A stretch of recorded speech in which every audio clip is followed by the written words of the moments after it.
Bienvenidos a un nuevo programa de Conquistando Sueños.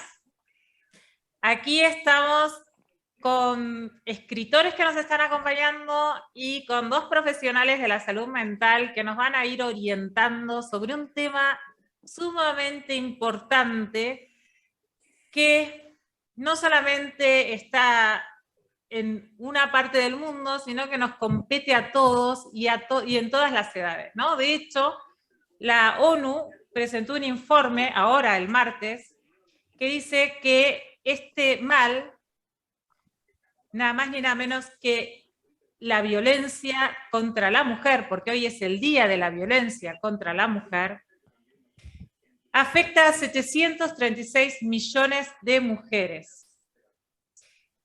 Y que la franja mayoritariamente afectada, aunque no lo crean, es entre 15 y 24 años. Se supone que 1 de cada 4 mujeres va a vivir antes de los 24 años violencia de género. Y en los países pobres esto se multiplica y 1 de cada 2 lo sufre. Entonces, vamos a aprovechar el día de hoy para poner nuestro granito de arena, para también nosotros hacer visible este flagelo y para darle la oportunidad a quienes han puesto de ellos para dar a conocer sobre este tema, para que los conozcamos y sepamos por qué lo hicieron, qué los motivó y qué es exactamente lo que quisieron reflejar. Y voy a empezar con Carlos Plaza. Hola Carlos, ¿cómo estás? Hola, buenas tardes en España a todos. Contanos desde qué ciudad nos estás saludando, Carlos. Desde Barcelona. Desde Barcelona, bien. Este tema de la violencia de género contra la mujer es un tema que te importa, ¿verdad? Sí, bueno, yo es que creo que a todo ser humano debería importarle este problema. Pero bueno, no es tan así. De hecho, pasamos décadas, siglos sin hablar de esto, ¿no? Esto no es nuevo, pasó siempre. Hace más o menos 10 años aproximadamente que se está teniendo contabilidad de lo que sucede, pensando que si se habla en los noticieros en todas partes del mundo, iba a llegar un momento que iba a ir reduciéndose y al contrario, no solamente no se ha reducido, sino que con la pandemia se ha agravado. Esto es un tema muy, muy serio, que ahora vamos a dejar que las profesionales de la salud también hablen, porque no es un tema que solamente ocurre en el momento que la mujer sufre violencia de género, sino que lo arrastra el resto de su vida. Las secuelas psicológicas son mucho más profundas que los golpes. Y para eso ahora vamos a escuchar a Ileana de Guatemala y a María desde Buenos Aires, que nos van a contar sobre esto. Pero me gustaría, Carlos, que nos leas, porque escribes, ¿verdad? Sí, soy escritor. Eres escritor. ¿Cómo se llama el libro donde hiciste referencia a la violencia de género? Pues el libro se llama Infiltradas. Muestro la portada, Ahí está, los que muéstrala nos estén bien. viendo. Entonces, Sí. en sí el libro no lo escribí yo entero, es un ensayo sobre literatura de género. Para el que no sepa lo que es la literatura de género, comprende los géneros de ciencia ficción, terror, fantasía y novela negra.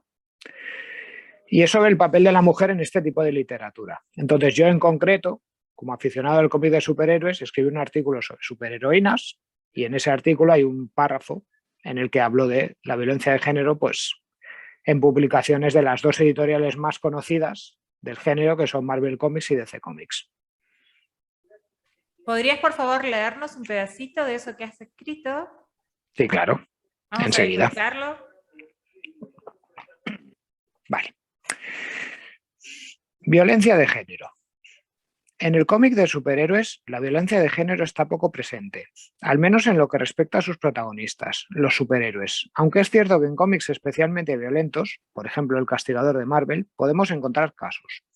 Por lo general, los héroes y heroínas son presentados como modelos a seguir, figuras icónicas en las que los niños y adolescentes pueden fijar su mirada. Pero hubo un caso de violencia de género que se produjo en el famoso grupo de Marvel Comics Los Vengadores. El matrimonio formado por Janet Van Dyne, la avispa, y Han Pym, Ant-Man, que también ha tenido las identidades heroicas del hombre gigante y chaqueta amarilla, siempre tuvo una relación tensa debido a la inestabilidad mental de él. lo que culminó en Avengers número 213, Shooter y Hall 1981. En este cómic, ambos personajes tuvieron una fuerte discusión en la que el superhéroe acabó golpeando a su esposa, que cayó al suelo. Unas páginas después, la avispa, quien eventualmente se divorció, enseñó sus moratones a sus compañeros, que decidieron expulsar a Pym del grupo. Esta escena causó gran repulsa entre los lectores, que inundaron la editorial de cartas al director.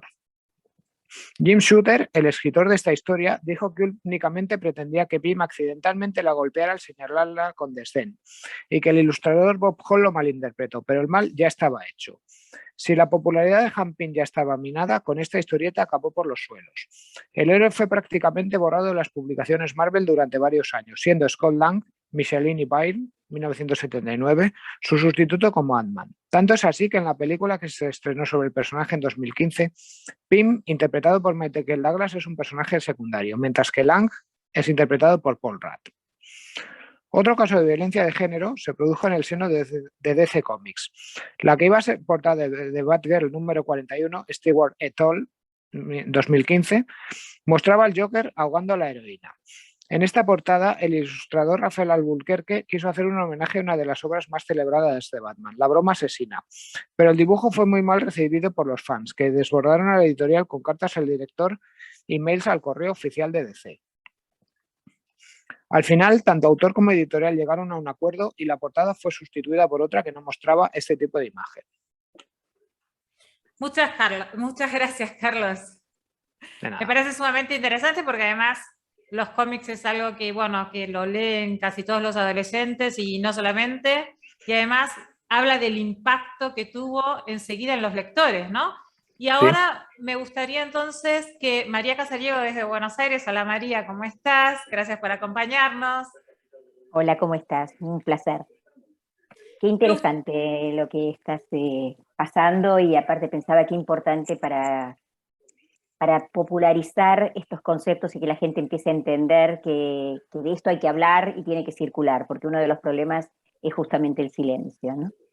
Sí, sí, lamentablemente la mayoría de las personas que lo sufren lo callan, y muchas veces es porque no se reconocen como víctimas, porque creen que, bueno, no, hoy porque estaba irritable, porque tuvo un mal día y por eso se le escapó un golpecito, por eso me insultó, como que no, como que se disculpa a la persona que te agrede, ¿no? ¿Por qué? Porque no nos enseñan qué es la violencia de género, de eso no se habla. Entonces es muy importante que, ya sea en este programa o en los que sea, que se hable, que le enseñemos a los oyentes y a los televidentes de qué se trata la violencia de género. Y me gustaría que me expliques, María, ¿cuál es tu visión? ¿Por qué pensás que ante un cómic, por ejemplo, los lectores enseguida reaccionan y condenan lo que vieron? O sea, que ellos se dan cuenta de que está mal lo que sucedió, que esa escena no tendría que haber pasado, hasta condenan al personaje, ¿no? Y sin embargo, al mismo tiempo, estamos hablando de que la franja de los adolescentes hasta los 24 años es la que más sufre de violencia de género. Entonces, hay algo que no entiendo, no me cierra. ¿Por qué crees que esto sucede? Bueno, hay varias cosas para tener en cuenta. Una es la violencia que ya está en la casa instalada desde el principio, desde que el niño empieza a crecer, y hay una violencia implícita. O sea, en general la violencia es transgeneracional, o sea, es una violencia que ya se ha naturalizado en el plano familiar, con lo cual lo han visto ya en su casa también. Otro de los factores creo que es el efecto del amor romántico y de esta imagen de mujer sometida, ¿no? O sea, nosotros hemos sido atravesados para ponerle un nombre, Disney, ¿no? O sea, con esto de Cenicienta y la belleza del príncipe que buscaba la patita chiquitita y etcétera, ese pie diminuto, que es muy interesante. Hay una autora, una antropóloga australiana, que escribe Mujeres que corren con los lobos, otra escritora muy interesante, donde explica justamente el origen de estos cuentos, y que los piecitos chiquititos eran porque se le ponían presiones a los pies de las mujeres para que no tuvieran pie grande y no pudieran pararse adecuadamente, o sea, estuvieran siempre necesitando ayuda, los corsets, la vestimenta, digamos, la cantidad de cosas en donde ha aparecido siempre desde la cultura un sometimiento a la mujer y muy poca reivindicación a sus derechos. Claro, donde lo importante era gustarle al hombre, ¿no? Entrar dentro del molde que para el hombre era el ideal, sin importar lo que nosotros quisiéramos. Tampoco sé si es para el hombre, ¿no? Porque hablando con muchos hombres y viéndolo con pacientes y todo lo demás, muchos de los modelos que las mujeres perseguimos y hacemos y nos torturamos no son los modelos masculinos más deseados.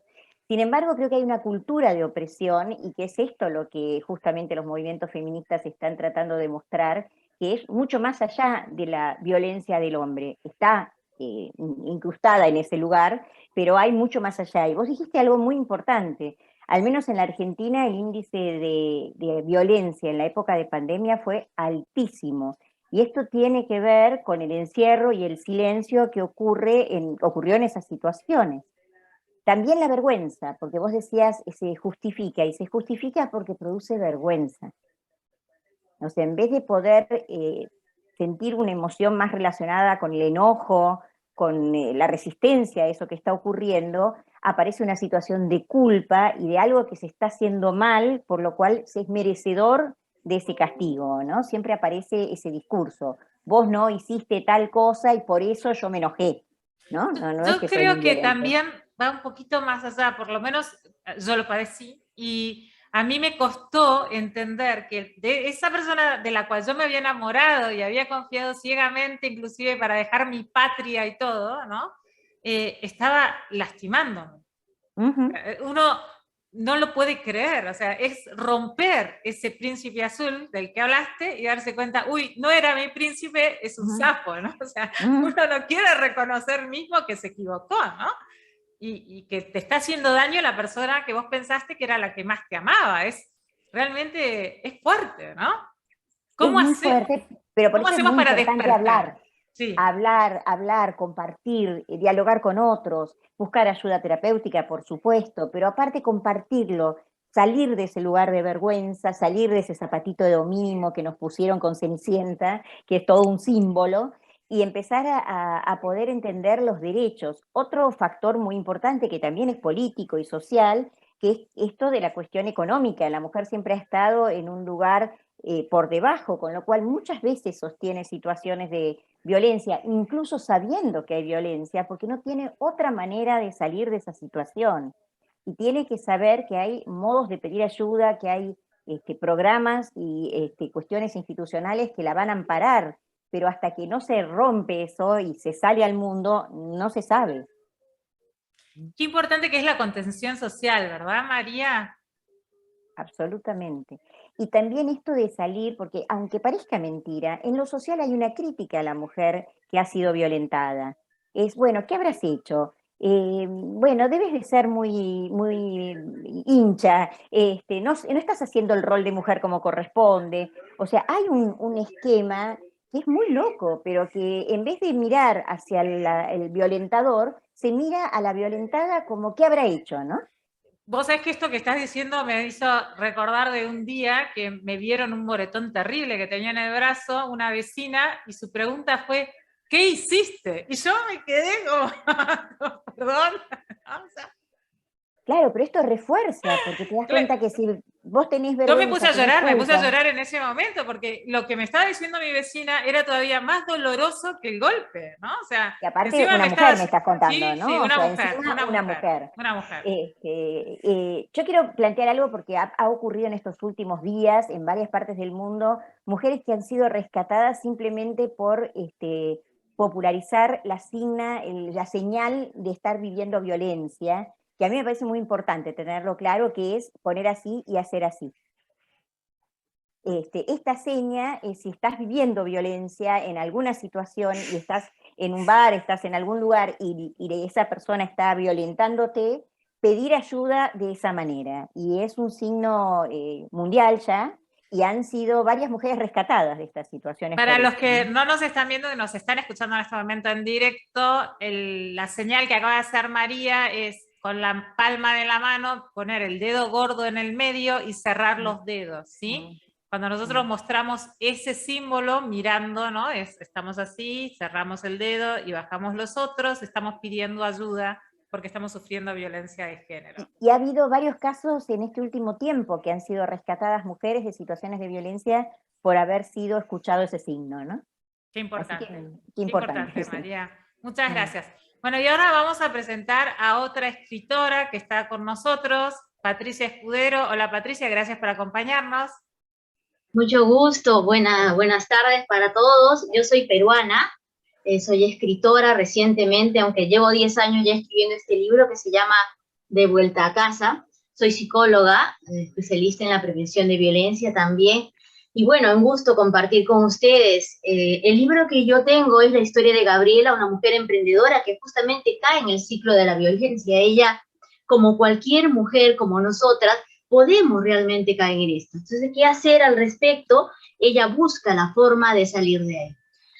Por ejemplo, un párrafo que les puedo leer en lo que es el área de Abriendo los ojos, porque es un libro de autoayuda, dice, si no te amas a ti misma, ¿podrás amar a alguien? Entonces, la persona, por ejemplo, que brinda supuestamente amor, que le dice yo te amo, ¿no? Esa pareja, ese hombre que le dice a la mujer, o la mujer también, porque puede ser viceversa, y le dice yo te amo, ¿acaso puede amar a alguien si no se está amando a sí mismo? Y esa es la pregunta que nos podemos hacer en el libro. Por ejemplo, hay un párrafo aquí que nos dice sobre la violencia contra la mujer. La violencia contra la mujer es cualquier acción o conducta que les causa muerte, daño o sufrimiento físico, sexual o psicológico. Incluso la violencia que es simbólica, ¿no? Decirle a la mujer, ¿qué haces aquí? Ve a cocinar, por ejemplo, ¿no? Estás colocándola en un rol específico, o sea, ella tiene que hacer esto, o sea, no puedes, ¿y por qué no tienes hijos a tu edad? ¿Cómo es posible? O sea, una mujer tiene que ser de tal manera para que sea mujer, para cumplir el rol, eso también es violencia, ¿no? Hay un párrafo, por ejemplo, también que habla sobre lo que es el apego, ¿no? Y yo tengo aquí, por ejemplo, en lo que es Abriendo los ojos, que dice, ¿no? Lo que sentía Gabriela no era amor, era apego. El apego es una especie de enamoramiento tóxico, con el fin de que la otra persona le haga feliz. Dependes emocionalmente de tu pareja al punto que no puedes vivir sin él o sin ella. Y esta dependencia hace que la mujer logre no ser ella misma, deja de ser en esencia esta persona para pasar a ser el objeto de lo que la persona quiere que sea.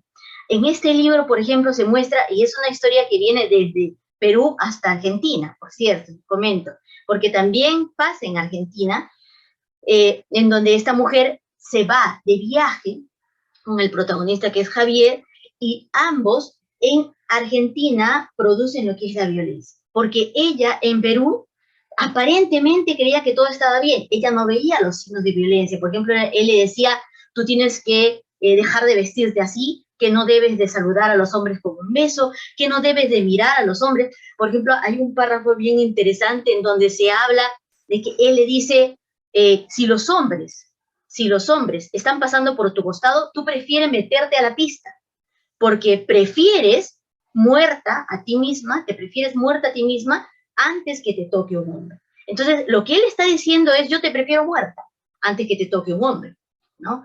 Es la violencia que a veces se enmascara y las mujeres no podemos percibir. Entonces, es muy importante que abramos los ojos a esto, y yo estoy muy agradecida porque me has invitado, porque creo que este tema a mí me apasiona muchísimo.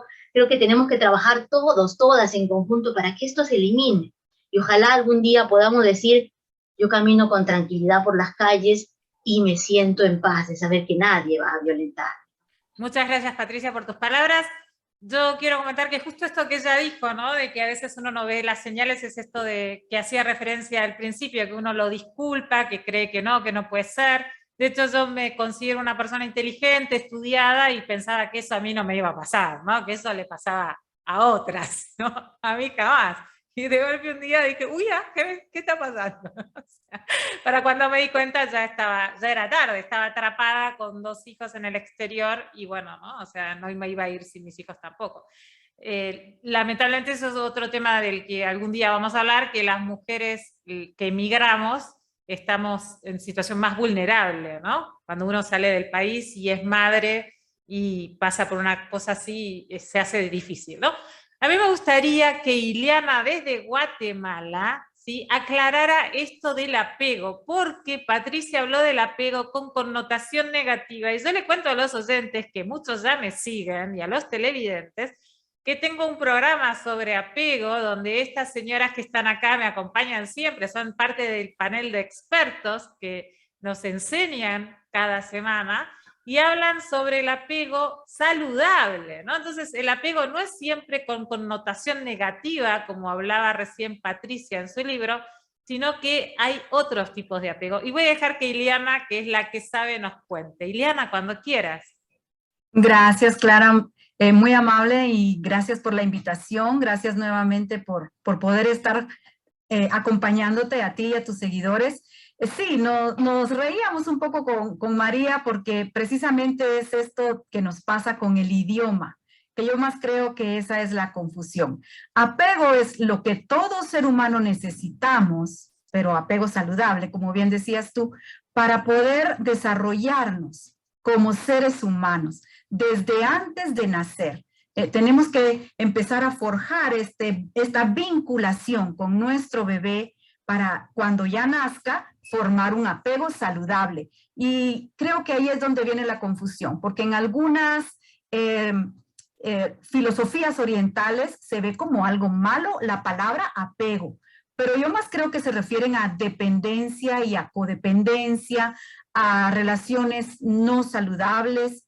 Al contrario, nosotros hablamos de una teoría del apego que nos muestra cómo esa vinculación debe ser con disponibilidad y con sensibilidad hacia los demás para poder desarrollar buenas relaciones sociales, ¿verdad?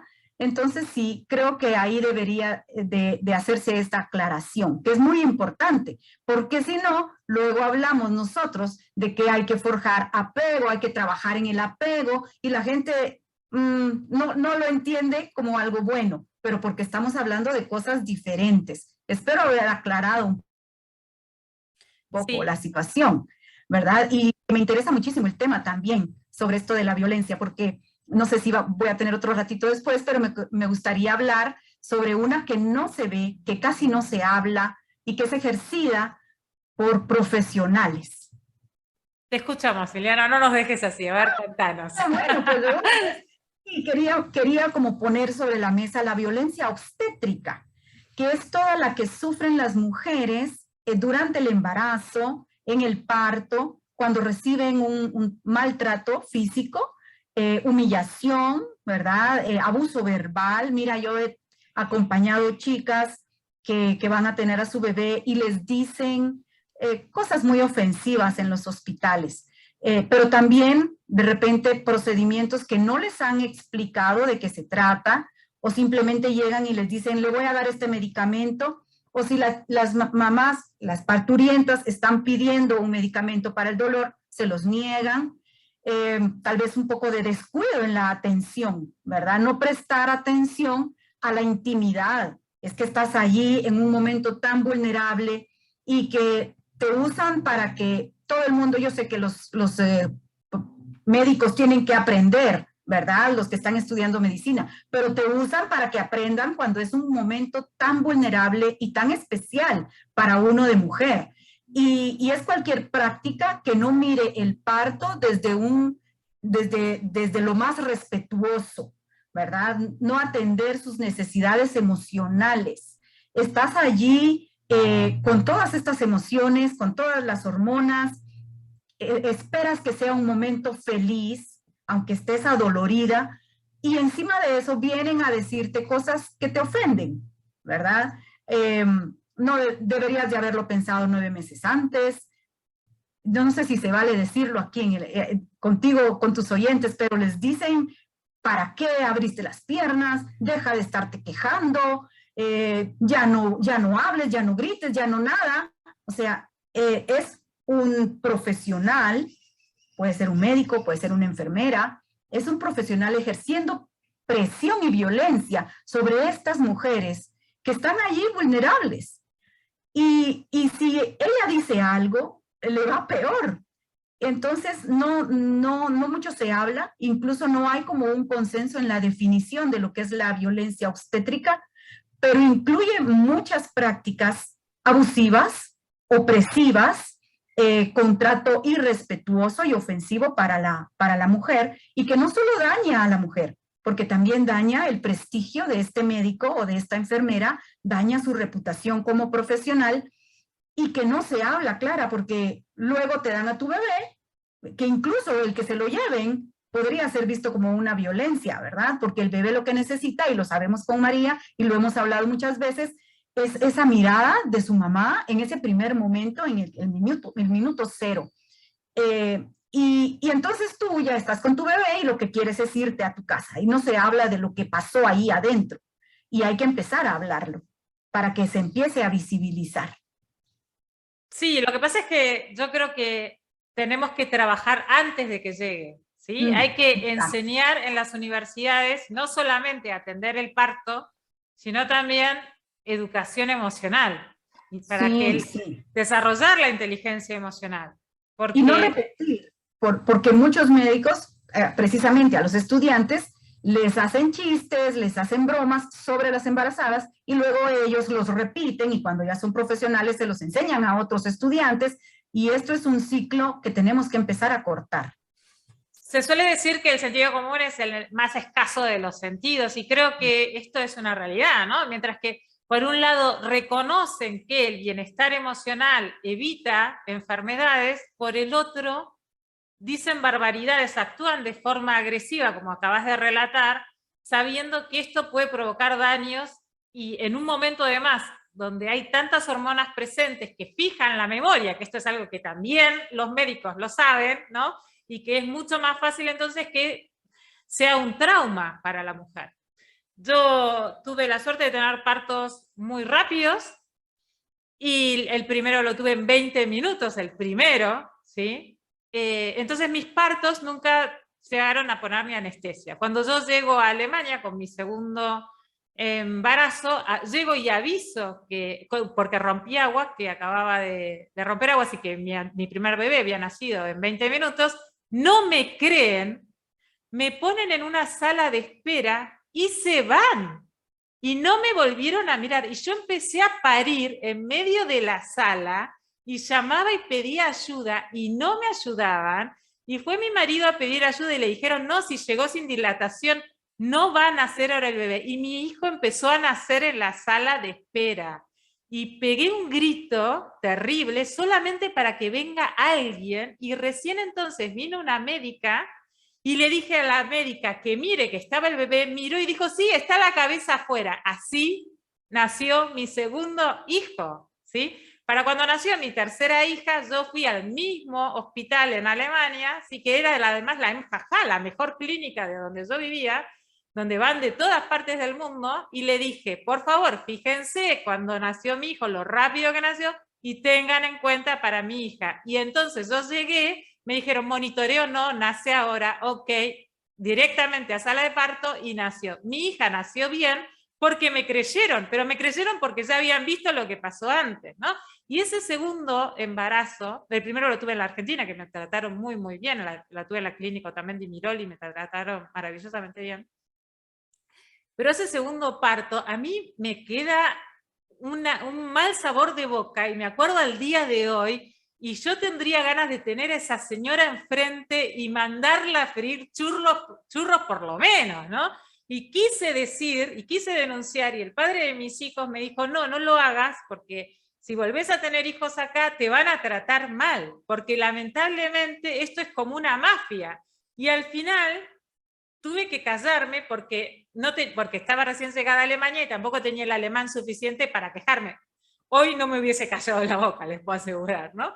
Pero en ese momento, como dije antes, ¿no? Los extranjeros además, y más si es un idioma que todavía no dominas bien, tenemos las de perder. Entonces, yo creo que lo que tendríamos que aprender nosotros como sociedad es a atajar el problema antes que suceda. No después contener a esa embarazada que padeció esto, ¿no? Sino enseñarle a las enfermeras, a los médicos, a las matronas, a las parteras, que esto no está permitido, que el daño que se le hace a la madre es terrible y va a ser perpetuo, además, ¿no? Entonces, creo que ahí hay que trabajar, ¿no? Ustedes tienen que hacer escuela, ustedes los profesionales de la salud mental tienen que concientizar a los profesionales de la salud, ¿no? De que esto no es el camino. El daño es terrible y esto también hace a la violencia de género. Bueno, me gustaría ver qué diga María Casarío, qué opina al respecto. Dijiste muchas cosas que me conmocionan. Primero el creyeron, ¿no? No me creyeron. Qué terrible es esto, porque qué poco se le cree a lo que dice una mujer en un momento cuando está pariendo, en una situación de abuso sexual, donde se pone en tela de juicio si es así. Es decir, constantemente hay una no creencia en su discurso, ¿no? En lo que ella dice. ¿Quién más sabe lo que está sintiendo que ella en su cuerpo? Y sin embargo, los médicos te están diciendo, no, no es eso lo que usted siente. Es una locura, ¿no? Y Ni sí, siquiera me claro que es miraron violencia. nada, ¿no? No quisieron volver a mirar nada.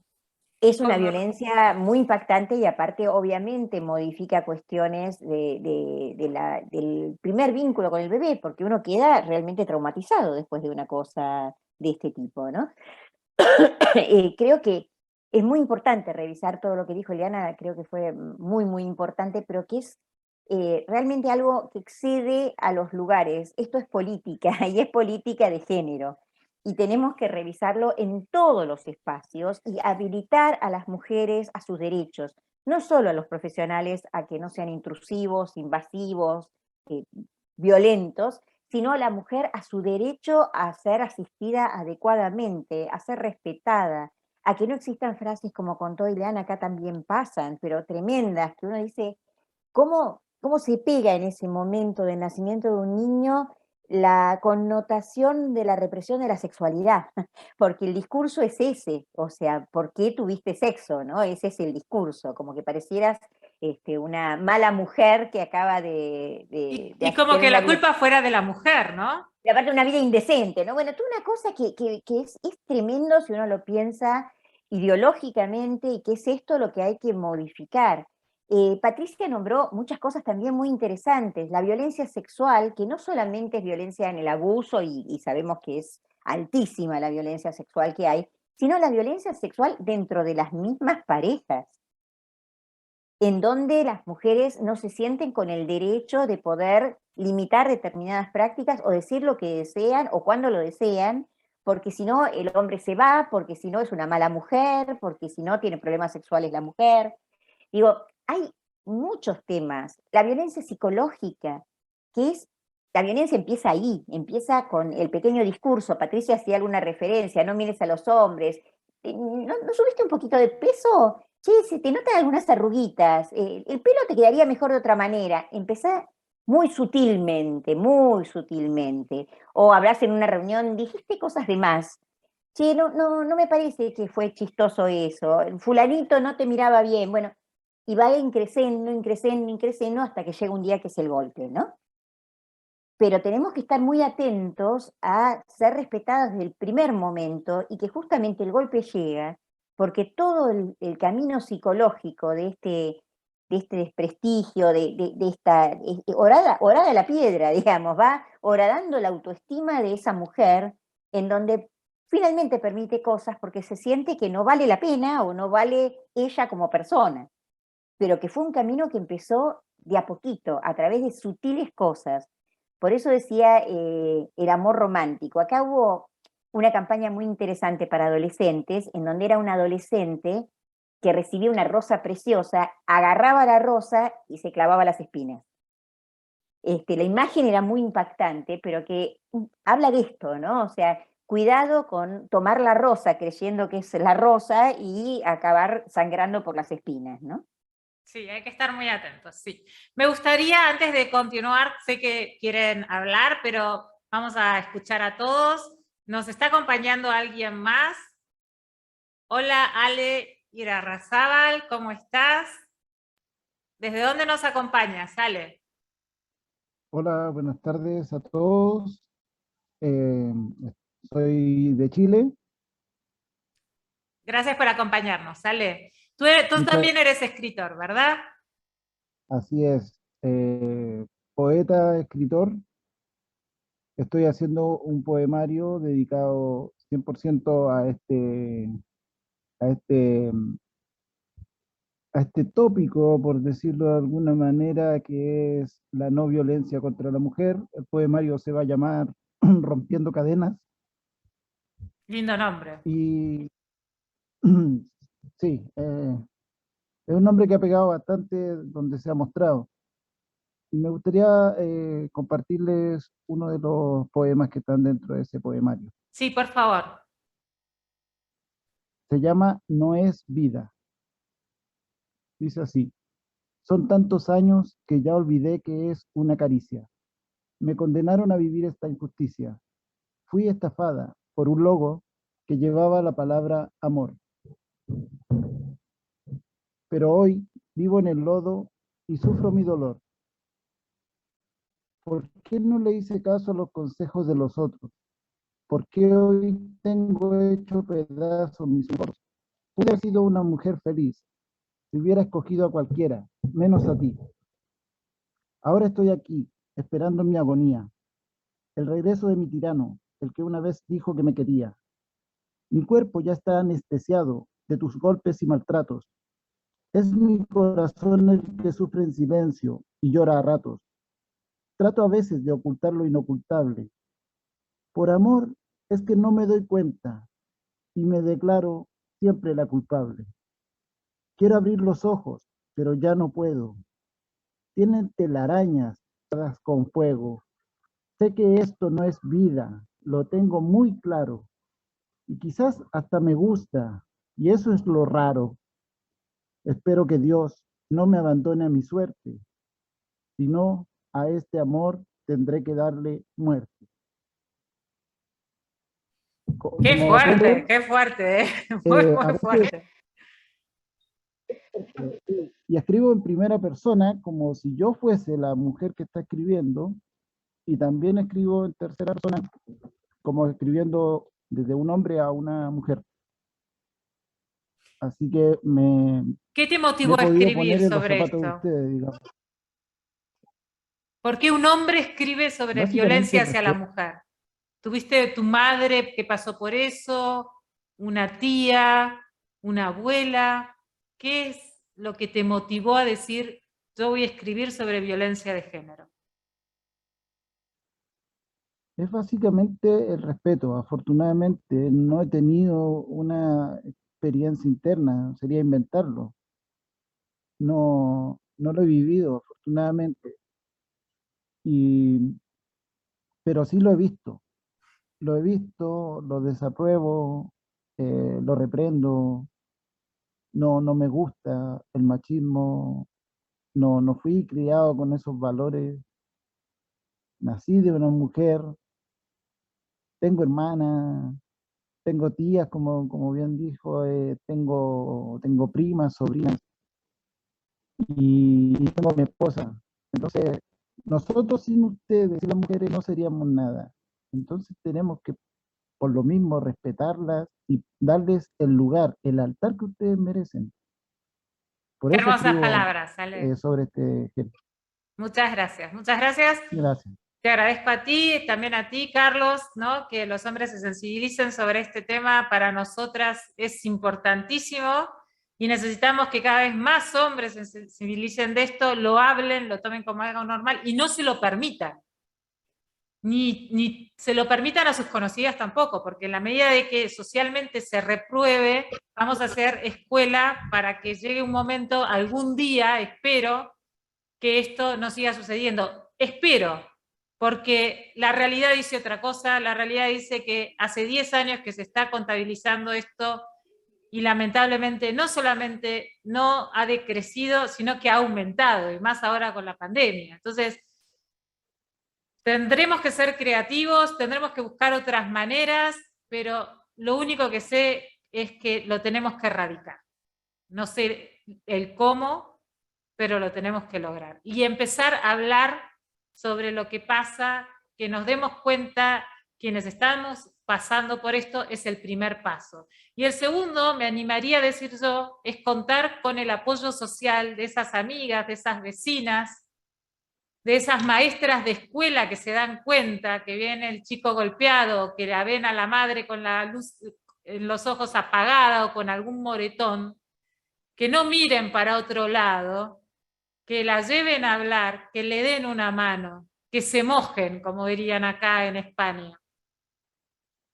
Porque esto de mirar hacia otro lado es lo que lamentablemente hace que cada vez haya más. Tenemos que lograr el involucramiento social. Y bueno, eso no sé cómo se hace. A ver si Ileana me da una mano. Ileana desde Guatemala, profesional de la salud mental, ¿cómo se hace? ¿Cómo logramos que la sociedad no mire para otro lado y quiera ayudar cuando vea que alguien está pasando por una situación así? Porque generalmente lo ve antes el de afuera que la misma persona que lo está padeciendo, ¿verdad? ¿Es así? Sí, sí. Generalmente pasa eso y generalmente les da miedo denunciar porque ha llegado a tal punto la invalidez que les producen que sienten que no pueden salir adelante solas. Yo creo que lo importante es empezar a educar, a psicoeducar a la población, así como esa publicidad que nos contaba María. Tal vez nosotros en casa también podemos hacerlo, hablarle a nuestros hijos, a nuestras hijas, como con los valores que nos contaba Ale, que lo criaron a él, fomentar más desde dentro, ¿verdad? Porque ya vimos que, bueno, yo no tengo injerencia en salud pública, no trabajo en eso, pero ha sido muy difícil para quienes están ahí dar a este tema, ponerlo en la mesa, que se hable. Y entonces, bueno, ellos están haciendo su labor, nosotros hagamos nuestra labor desde casa, en las escuelas, como decías tú, hablar y dar salud emocional, salud mental a nuestros niños desde que son pequeños, para que crezcan con otros valores, para que crezcan no siendo machistas, porque imagínate que el machismo somos nosotras las madres quienes enseñamos a los varones a ser machistas. Y eso tiene que terminar. Tenemos que enseñar a nuestros hijos a que son iguales, hombres y mujeres son iguales. Ambos tienen derechos, ambos tienen las mismas capacidades para desarrollarse.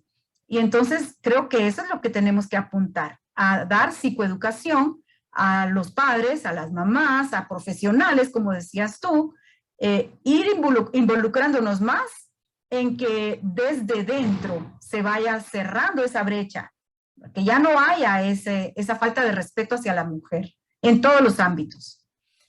Ojalá que evolucionemos y como sociedad, ¿no? Y además que ahora que estamos más comunicados nos damos cuenta de que esto no es puntual de ningún país.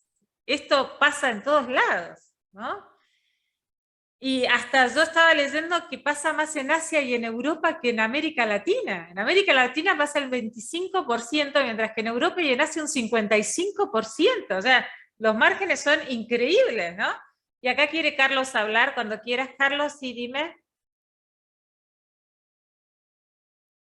Mejor Patricia, que ha pedido el turno antes que yo. Ya hablo yo luego. Gracias, Carlos. Sí, es que estábamos turnándonos con Carlos, disculpa, Clara, más bien gracias. Lo que ocurre es que quería también disculpar el tema de lo que es el apego, porque existen pues varios tipos de apego. Es el apego seguro, el que ustedes mencionan, y el que yo menciono es el ansioso, ¿no? Lo que pasa es que por el tiempo y la premura a veces uno puede mencionar simplemente, pero por supuesto que el que yo mencionaba en el libro es el apego ansioso, ¿no? Que ahí se detalla un poquito más, ¿no? Bueno, y hay otros tipos de apego.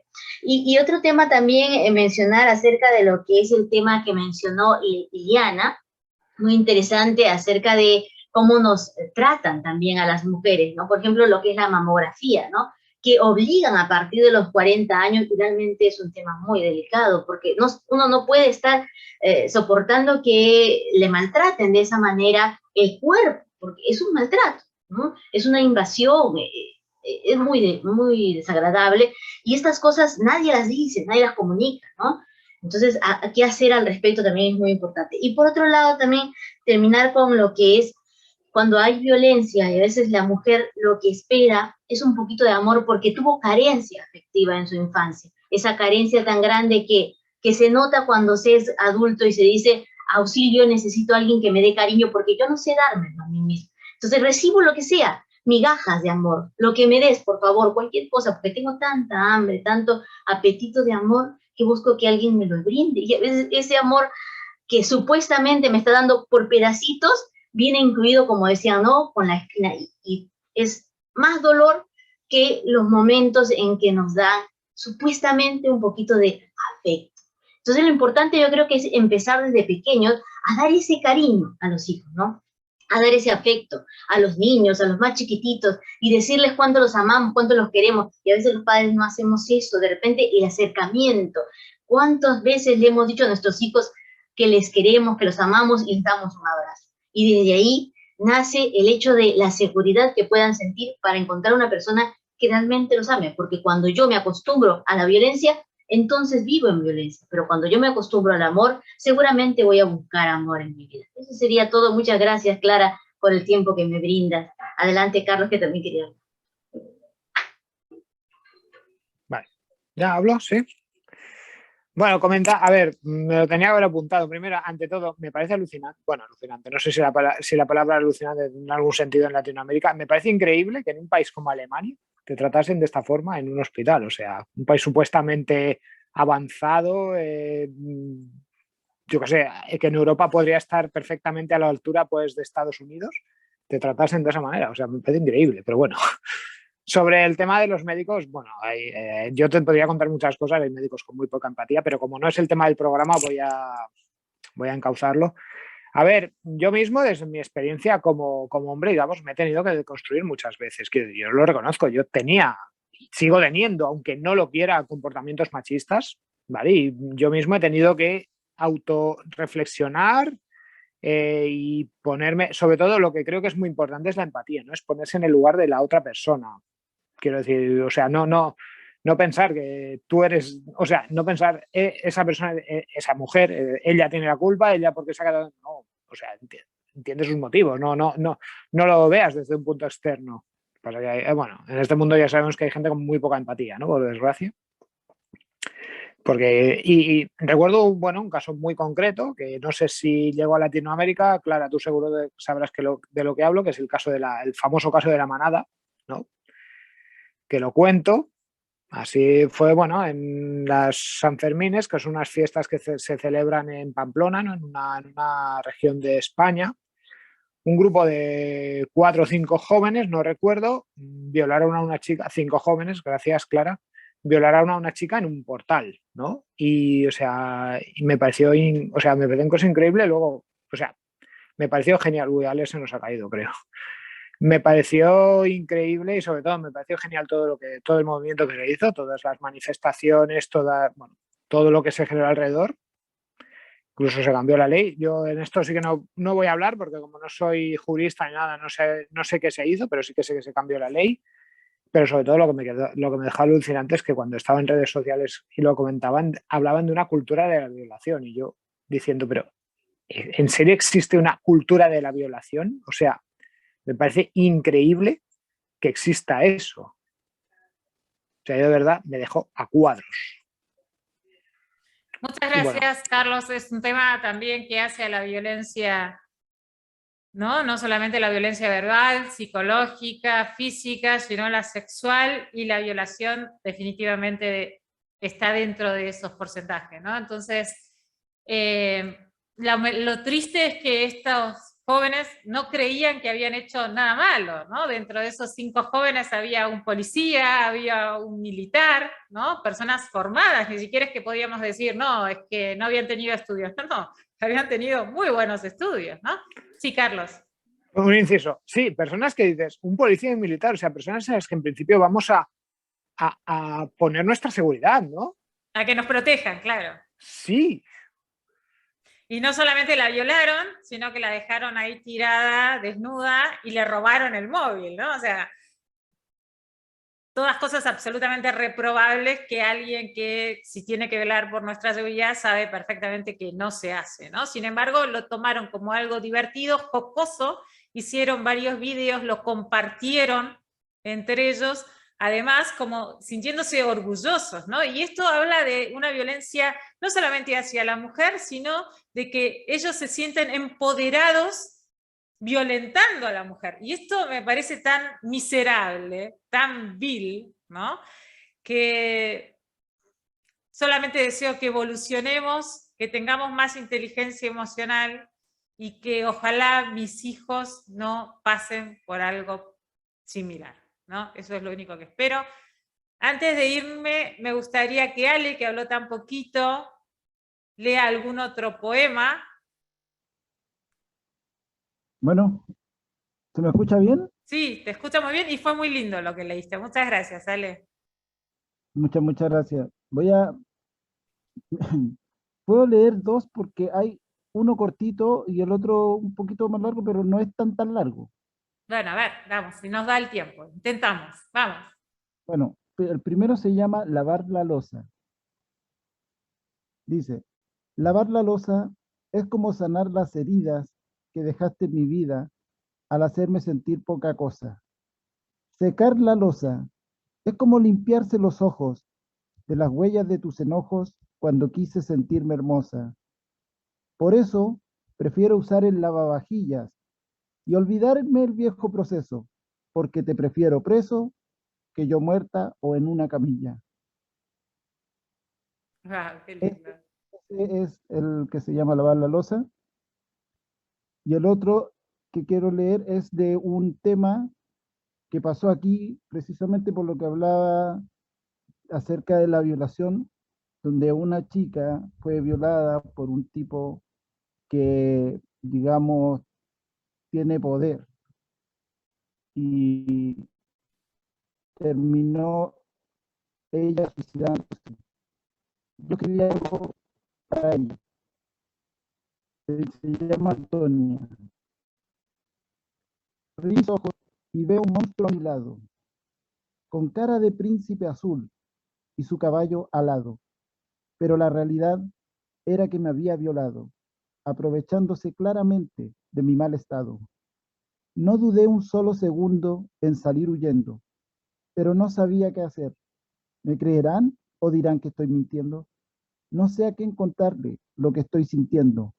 Tengo miedo, vergüenza, asco y por dentro me estoy muriendo. Soy la víctima y no entiendo por qué me hacen sentir culpable. No tengo apoyo y me amenazan para que no hable.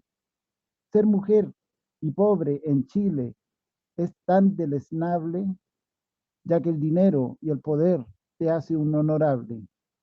Ya no quiero más vivir, sé que no tendré justicia. Ya no puedo más huir de toda esta injusticia. He tomado una decisión que sé que no es la propicia, pero creo que estaré mejor si Dios me acaricia. ¡Wow! Espectacular, impresionante, me encantó. Me encantó, Muchas aparte gracias. fue como que lo pude ver realmente, ¿no? Y yo que he pasado por eso te puedo asegurar que fue muy pintoresco, fue como revivirlo. Muy bien, increíble que no hayas pasado por algo similar, que no lo hayas vivido y sin embargo que lo puedas relatar tan bien. Felicitaciones, tenés una sensibilidad especial. Muchas gracias. Una alegría tenerte entre nosotros. Bueno, se nos agotó el tiempo. Yo le voy a pedir a todos los oyentes que se queden reflexionando sobre lo que hablamos.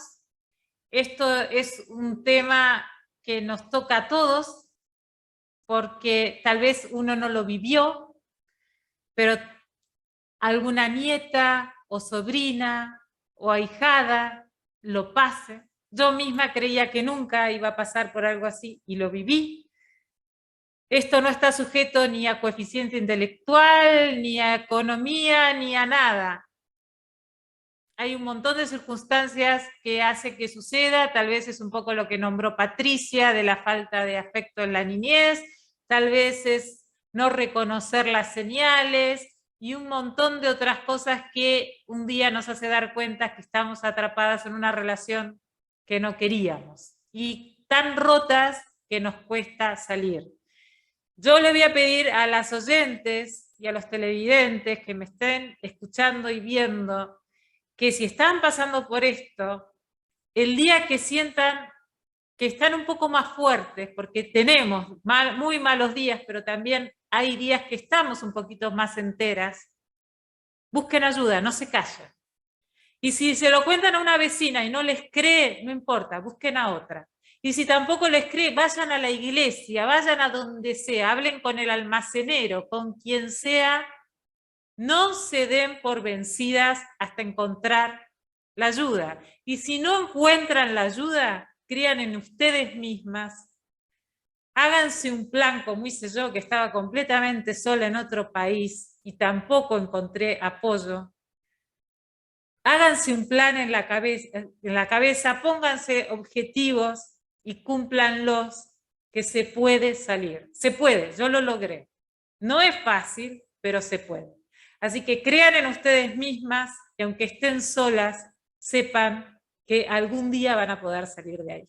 Les mando un beso grande a todos, gracias por estar ahí. Nos estamos viendo nuevamente el próximo jueves a las 14:30 de Argentina, a las 18:30 de España. Muchas gracias a Iliana Páez desde Guatemala, muchas gracias a María Casariego desde Buenos Aires, Argentina, muchas gracias a Patricia Escudero desde Perú, muchas gracias a Carlos Plaza desde España, muchas gracias a Ale. No me sale tu apellido, Ale. Ira Razabal. Muchas gracias, Ale, desde Chile. Ha sido un honor estar con ustedes. Un beso grande a todos los oyentes de Radio Mundo Warmi y Mundo Rural. Un beso enorme también a los televidentes de Canal 30 Linares, Chile. Nos estamos viendo. Adiós. Adiós.